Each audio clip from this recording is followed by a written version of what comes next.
Ahora que llega el verano y muchas personas tienen tiempo libre para viajar, es el momento propicio para hablar en este podcast de los traslados en el tiempo, de los supuestos viajeros que burlan las épocas históricas y reviven momentos cruciales de la humanidad.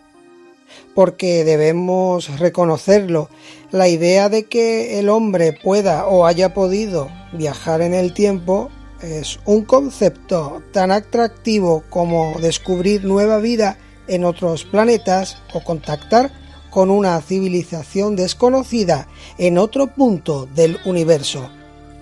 En este nuevo episodio de Gargantúa quiero hablarte de las posibilidades que tiene el ser humano hoy día de viajar en el tiempo, de teorías que podrían hacerlo posible y también de supuestos viajes ya realizados en el tiempo. No voy a dar nada por sentado, ya que soy muy escéptico en este asunto y nos hallamos más cerca de la ficción que de la realidad. Pero eso sí, el asunto de los viajes en el tiempo ha vertido ríos de tinta desde hace décadas. Para comenzar, debemos observar la teoría de la relatividad de Albert Einstein, un físico alemán de sobra conocido y que no necesita presentaciones. Su teoría confirma que cuando se alcanza la velocidad de la luz puede producirse una dilatación del tiempo, es decir, que todo transcurre con más lentitud que la propia velocidad que usamos para trasladarnos. La teoría de la relatividad plantea que el tiempo es relativo y que depende de la perspectiva del observador. Si tenemos en cuenta que hay 4 dimensiones, anchura, altura, profundidad y tiempo, cuando utilizamos la velocidad de la luz, que es siempre la misma, para viajar, nuestra percepción del tiempo será diferente al de otra persona que no viaja a la misma velocidad que nosotros. En otras palabras, la realidad de las dimensiones se modificará para hacer posible un traslado en el tiempo, y esto se traduce en algo muy explícito. Quienes viajen a la velocidad de la luz, el tiempo viajará más lento para ellos y en comparación de otros que no lo hagan a esa velocidad. Otra teoría sobre los viajes temporales es la de Stephen Hawking, un físico británico que falleció hace 5 años. Su teoría sobre el tiempo, titulada La conjetura de protección de la cronología, sostiene que no existen leyes en la física que impidan el traslado temporal y que, por tanto, es posible viajar entre épocas históricas.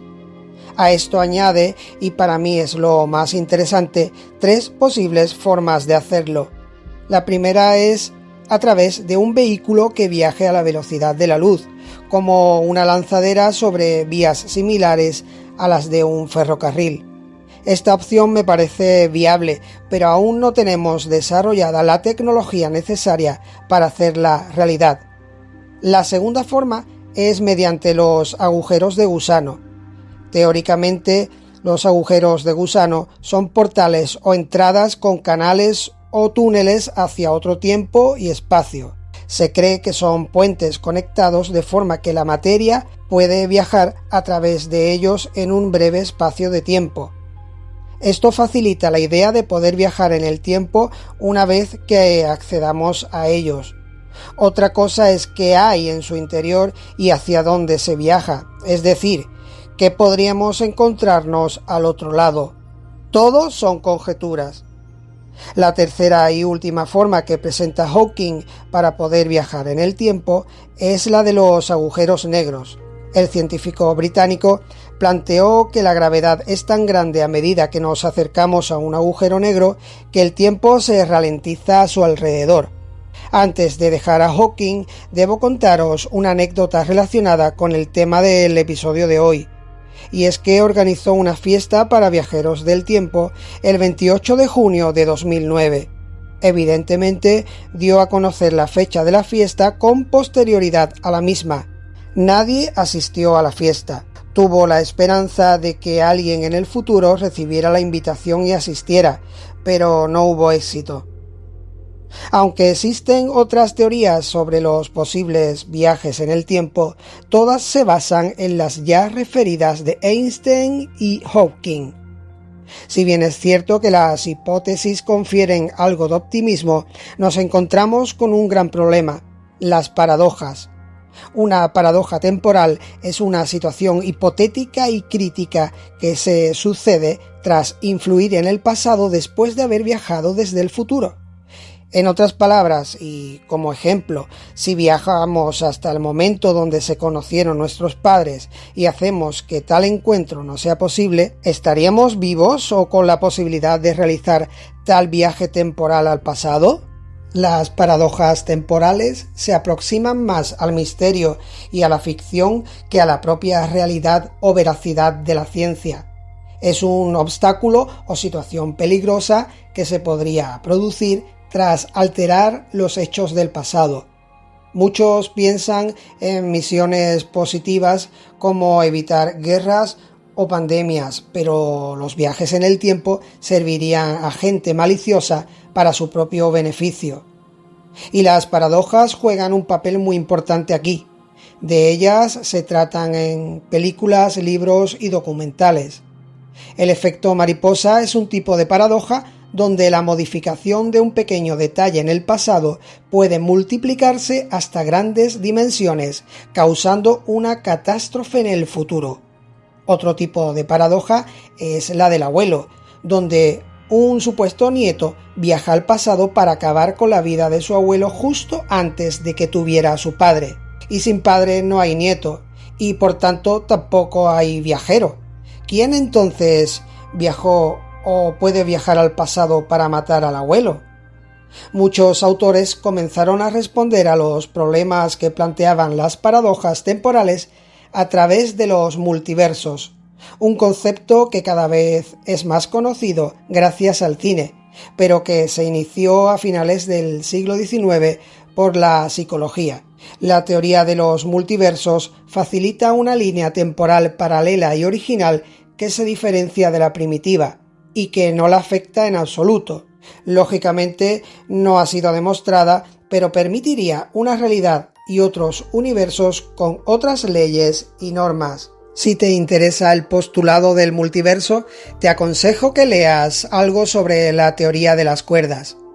Pero dejemos la ciencia a un lado y viajemos hacia el mundo del misterio y lo inexplicable. ¿Se han producido ya los viajes en el tiempo? ¿Hay viajeros del tiempo? ¿Se ha cambiado el devenir de los hechos mediante una intervención venida del futuro? Comencemos con las supuestas pruebas de esos viajeros. La primera nos lleva hasta mediados del siglo XX, pues existe una foto realizada en 1943 donde podemos observar a caminantes de una calle y a un hombre que sujeta un teléfono móvil. Pero no solo hay pruebas del uso de móviles en aquel año, sino también en imágenes que datan de 1928. Debemos recordar que los teléfonos móviles no se inventaron hasta principios de los años 70. Otra supuesta prueba es el incidente del castillo Petit Trianon en Versalles del año 1901. Este incidente recoge que dos mujeres experimentaron un viaje al pasado para conocer a María Antonieta dentro del castillo y publicaron lo ocurrido 10 años después en un libro titulado Una aventura. Pero si hay un libro o saga de libros que cuenten con detalle un viaje al pasado, supuestamente real, debemos mencionar a Caballo de Troya, del escritor español J.J. Benítez. Otro caso es el de Von Helton, un autodenominado vampiro que viajó en el tiempo para visitar varios países de Europa en diferentes épocas del siglo XIX y XX. Y así podríamos seguir hasta llenar horas con cientos de ejemplos, más o menos verosímiles, de pruebas donde supuestamente hay viajes en el tiempo.